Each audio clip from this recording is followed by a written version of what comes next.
The UFC's welterweight division has historically been one of the most exciting divisions in the entire UFC, and right now it's probably hotter than it's ever been. The reason why? There's an extreme plethora of contenders, like Masvidal, who just won earlier this month by flying knee in 5 seconds, setting a UFC record.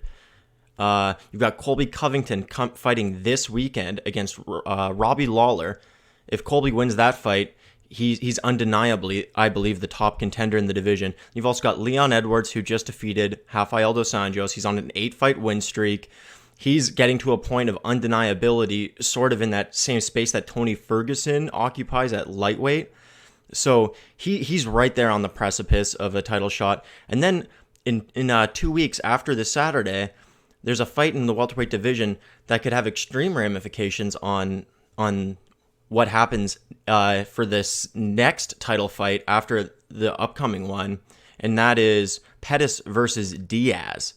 See, the winner of Pettis versus Diaz is going to be in a very exciting position because you have to imagine Pettis has that momentum after knocking out Wonderboy, which I definitely didn't think Pettis was going to do. I'm pretty sure everybody thought Wonderboy was going to outpoint him and just outstrike him for 3 rounds and dominate that decision. But Pettis had an extremely exciting knockout. Now he's fighting one of the most marketable names in the entire sport, who's going to go toe-to-toe with him in Nate Diaz. So that's going to have a major effect on what happens with title shots down the line if those guys decide to stick around at 170. So there's just an insane plethora of contenders vying for that number 1 spot. And number 1 implies that there is only one spot. So who should get it? Now, in my opinion, I think if Colby Covington wins this weekend, he's undeniable. I mean, he's just played his heel role so well for so long, and he should have already had a title fight by now. He talked his way into that matchup with Woodley. That would have been such a marketable fight, and the UFC really fumbled that one. And I don't want to see them fumble it again. The thing about Colby is that he's built himself up to such a level that you have to see how the rest of the story plays out no matter what. Like, whether he wins or loses in the title shot, he's earned that title shot. The UFC guaranteed him the title shot. We just need to see it happen. And like I said, if he loses, that's probably a preferable direction for the UFC because he's such a heel. And if he wins, that's also a great direction for the UFC because everybody's going to want to see him lose after that, and all of his title fights after that are going to continue to be marketable. Now, I do think that Colby should get it should get the next title shot if he wins this weekend. And Masvidal probably should fight in the co-main event if Covington is to go on to fight for the title, let's say at the end of the year against Kamaru Usman. I would really like to see Jorge Masvidal fighting in a co-main event slot there. So that way, if either fighter on that pay-per-view gets injured or sick or something, Jorge can easily slide into a main event slot, and then Jorge can get his title shot that way. So who would I like to see Jorge fight in that co-main event slot?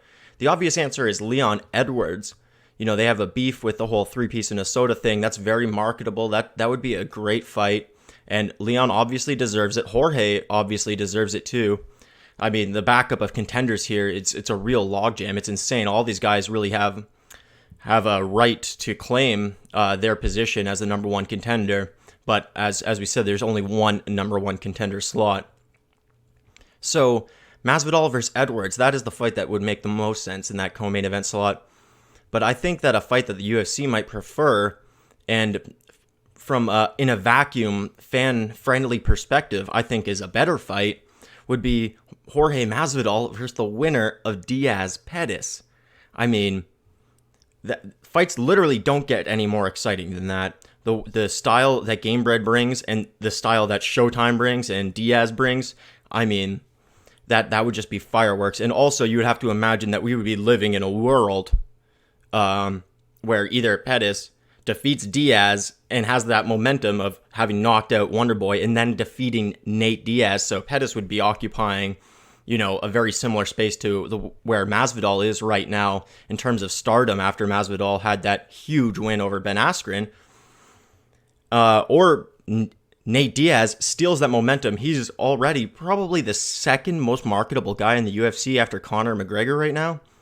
Maybe John is up there, but I would say that Diaz is probably the second most marketable guy in the entire UFC. So if he comes back and beats Pettis, he's immediately, the UFC is going to want to put him into more big fights and more big situations because he's going to move the needle.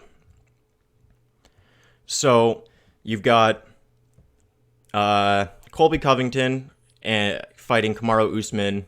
And then you have Masvidal fighting either Edwards or the winner of Pettis Diaz. Let's say Masvidal is fighting the winner of Pettis Diaz.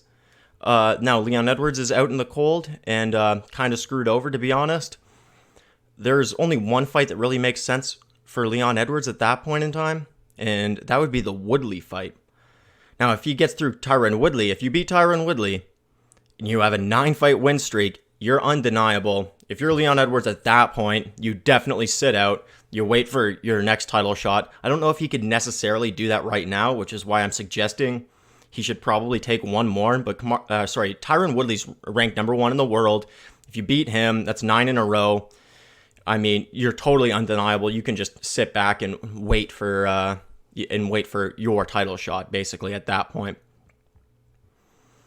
Now, if you are to do Masvidal versus Usman instead of Covington versus Usman, this is all assuming that Covington beats Lawler this weekend, which is a very large assumption because Lawler has amazing takedown defense and he throws hammers, right? So and I think that's a really great style to beat Colby Covington. Which is one of the reasons why they really needed to do Colby versus Tyron, because Tyron has that style. He probably would have smashed Colby, and we would be living in a post world where Colby has now been smashed, and he wouldn't be able to do the shtick to the same level. By the way, I love the shtick. I'm not crapping on the shtick. I actually think it's really entertaining and funny. But we would be living in a world where Tyron probably would have smashed him. I think Kamaru Usman has that same style, or he'll probably smash Colby. So it's just in the UFC's interest to just kind of get Colby against one of these guys and get him knocked off, and get him back in the queue of contenders. Anyways, I digress. If Masvidal were to get the title fight against Usman, the only fight that makes sense for Colby at that point in time would be the Woodley fight. And I think that, you could sell that as a grudge match. That would be, once again, a great co-main event on the Usman and Masvidal card if that were to happen.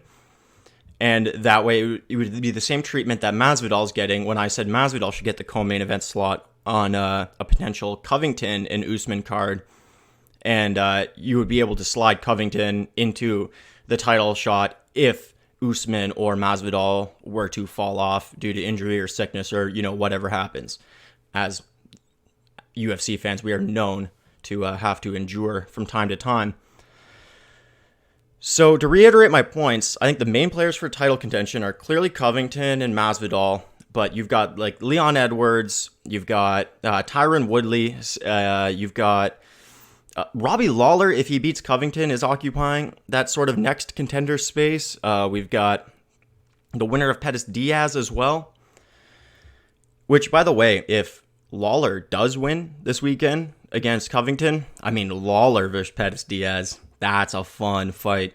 So there's just so many great fun fights at welterweight right now. It's really an embarrassment of riches of contenders, and it really is unfortunate that some of these guys are going to get shafted out of title shots. To be honest, we have the same issue at 155 pounds at lightweight, but the UFC for some reason is hesitant to create a 165-pound division and just, and at that point you would switch 170, the welterweight division, to 175, so you would have 155, 165, 175.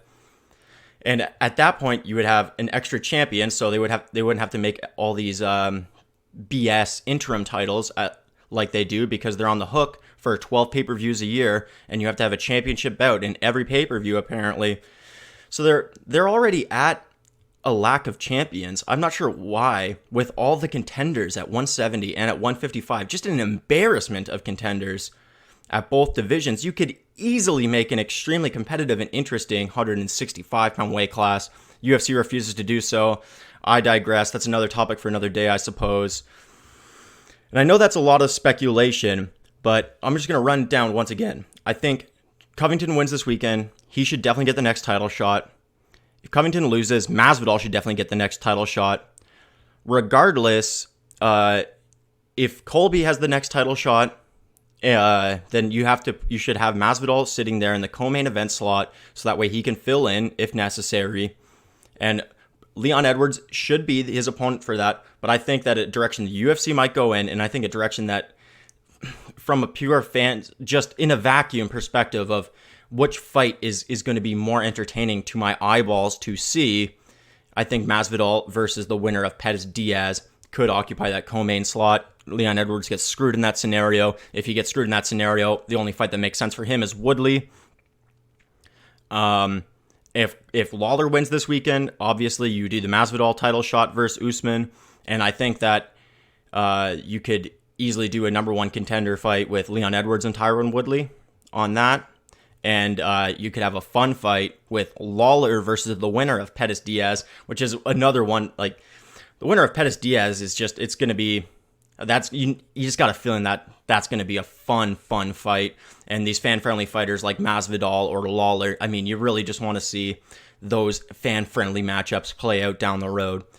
Now, I know that was a lot of speculation, was a lot of talking, but what do you think of my speculation? Do you agree? Do you disagree? What do you think should be coming down the pipe in the welterweight division? Who do you think the number one contender should be? What should we do with these other contenders? What are matchups that make sense for them? Comment below. Please like the video. Please subscribe to the channel. And till next time, cheers, fellas.